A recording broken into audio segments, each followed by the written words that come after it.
croissance économique en 2019 sera de 2,7%, après avoir été de 3% en 2018, et elle sera de 3,5% selon nos prévisions en 2020. Cette croissance a été d'ordinaire soutenue jusqu'à présent les dernières années, elle était soutenue par la croissance du secteur agricole. Cette fois-ci, le secteur agricole, après une année qui était très bonne, bien entendu, a été mauvaise et a enregistré un taux de croissance négatif de 2,9%. C'est grâce un peu à l'amélioration de la pêche maritime que le taux de croissance du secteur primaire a été négatif à 2,1%, qui comprend bien sûr l'agriculture et la pêche. Les activités non agricoles, qui, vous le savez, pour nous sont extrêmement importantes, mais comme vous le savez aussi, ce sont les activités qui constituent un peu le talon d'Achille de notre économie. C'est-à-dire que ce sont les activités qui ne se développent pas suffisamment pour nous donner une compétitivité suffisante et améliorer nos exportations, améliorer nos revenus et améliorer nos exportations, nos revenus en interne et en externe par le biais des exportations. Ces activités non agricoles vont s'accroître de 3,2, une légère amélioration par rapport à 2018 où ils étaient ils avaient une croissance de 2,8%. Cette amélioration vient surtout de la bonne tenue de nos industries classiques, c'est-à-dire l'agro-industrie, l'industrie chimique, et ils viennent aussi de toute notre activité minière et notamment phosphatière, qui, comme vous le savez, a eu après quelques années de difficultés, a repris avec des conditions de marché plus satisfaisantes. Encore que, pour le moment, ils vont affronter nos exportations phosphatières et nos engrais phosphatés vont également rencontrer, à partir de ces années, un petit peu une concurrence qui va être de plus en plus importante avec l'arrivée sur le marché de la Chine, de l'Arabie saoudite et le développement des industries chimiques un petit peu en Afrique, qui est le grand marché convoité par notre pays. Mais dans l'ensemble, nous avons les industries métallurgiques les industries métallurgiques et mécaniques qui représentent quelque chose, qui ont eu une croissance importante, mais surtout une grande part dans les exportations de notre pays, grâce à l'automobile, sont en train de connaître un reflux cette année, une décrue de leur croissance, parce que à cause des difficultés que connaît l'automobile aujourd'hui dans le monde, et c'est pour cela que ces industries vont en connaître une baisse de 6%. Alors, qu'est-ce qui fait que nous avons une offre, c'est-à-dire tout ce qui est agriculture et autres activités non agricoles, et qu'il soit hésitant parce que nous n'avons pas une demande très forte, une demande intérieure qui est en train plutôt de baisser, parce que la tendance de la consommation est plutôt à la baisse, la tendance des investissements est plutôt à la baisse sur le long terme. Mais pour cette année, nous avons une augmentation de la consommation des ménages, mais une augmentation assez forte aussi de la consommation des administrations. Et c'est là quelque chose qui doit attirer l'attention. C'est-à-dire que aussi bien au niveau des ménages que de l'administration, c'est-à-dire de l'État, nous avons des taux de croissance de notre consommation supérieurs à notre taux de croissance de l'économie. Ce qui veut dire que nous consommons beaucoup plus que ce que nous produisons, et cela a un impact sur quelque chose qui est fondamental, c'est que pour ménager ou pour manager cette situation, eh bien, on a recours à la baisse des investissements. Et ces investissements qui déjà enregistrent une tendance forte à la baisse, tendance historique forte à la baisse, ont été encore réduits cette année. Et ça, c'est quelque chose d'important à signaler parce que nous compromettons, si vous voulez, notre capacité future de croissance. C'est ce qu'on appelle la croissance potentielle du pays. Alors,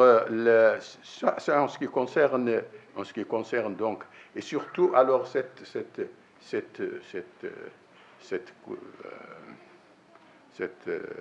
demande intérieure, non seulement donc elle pénalise, elle montre un peu, elle nous indique un petit peu la situation de notre potentiel de développement, mais elle compromet quelque part nos exportations, notre commerce extérieur. Pourquoi? Parce que ce que nous consommons, que ce soit les ménages ou à partir de la consommation des ménages ou la partie de la consommation ou à partir de l'investissement, ce que nous produisons, ce que nous consommons, ce que nous produisons, nous en importons à peu près 40%. Ce qui veut dire que si nous n'améliorons pas, si nous ne sachons pas réduire notre consommation et nos investissements dans les bonnes, et orienter nos investissements dans les secteurs qui produisent le plus de valeur ajoutée, le plus de production, eh bien, de production exportable, nous allons continuer à avoir des problèmes de détérioration de notre commerce extérieur. Ce commerce extérieur qui aujourd'hui se détériore, mais au même moment, il ne nous donne pas donc suffisamment de ressources qui nous permettent de financer notre croissance. Et cette situation va en plus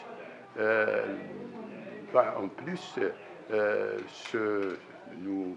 poser un problème dans la mesure où les revenus que nous attendons de l'extérieur pour renforcer notre épargne nationale, qui permettra donc de recourir le moins possible à l'endettement, eh bien cette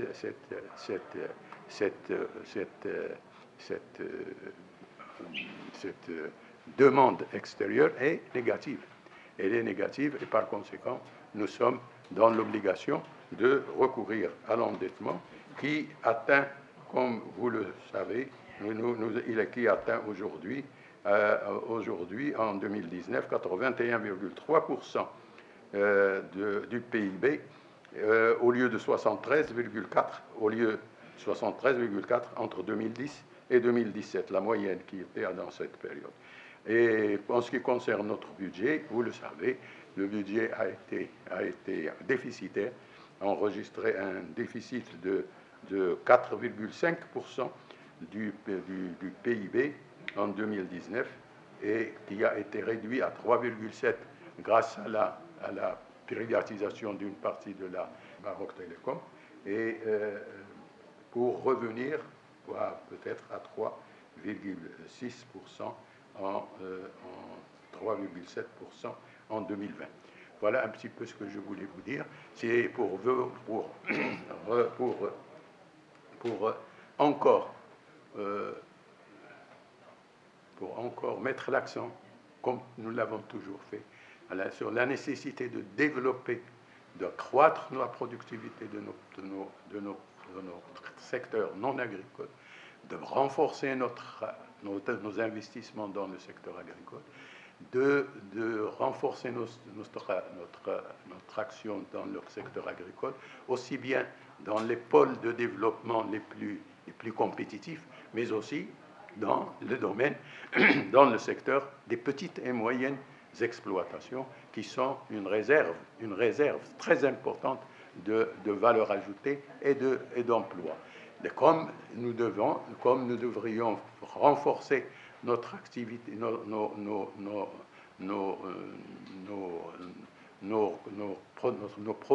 produits non agricoles, parce que c'est sa source qui nous permettra. Mais cela veut dire qu'il faut investir, qu'il faut augmenter les investissements, et il faut les orienter vers les secteurs plus productifs et les plus favorables, qui favorisent le plus les petites et moyennes entreprises, qui sont également des sources d'emploi une réserve d'emploi je pense également qu'il y a aujourd'hui un réel besoin impératif de développer prendre des réformes de structure qui nous permettraient de réduire les inégalités, de rendre plus souple la réactivité de nos structures économiques et de nos agents économiques,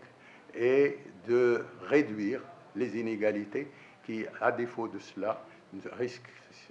de compromettre tout le travail qui a été fait pour réduire la pauvreté. Enfin, il faut également que quand il y a des réformes, il faut aussi qu'il y ait participation, pour que les gens, aucune réforme ne satisfait tout le monde, et pour cela il faut donc un contenu que nous avons toujours demandé, c'est-à-dire une cohérence plus grande de nos politiques économiques,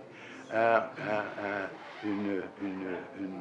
planification stratégique qui nous permette de savoir où nous allons, et en troisième lieu, un débat national qui permettra une participation réelle de l'ensemble des forces vives de la nation, qu'ils soient économiques, qu'ils soient politiques, qu'ils soient syndicales et autres, pour que la politique économique soit la politique de tout le monde, et non pas parce que pour qu'il y ait une bonne politique, il faut un pacte social conscient, discuté, débattu et agréé par tout le monde. Les pactes sociaux implicites ne s'avèrent jamais que des quiproquos.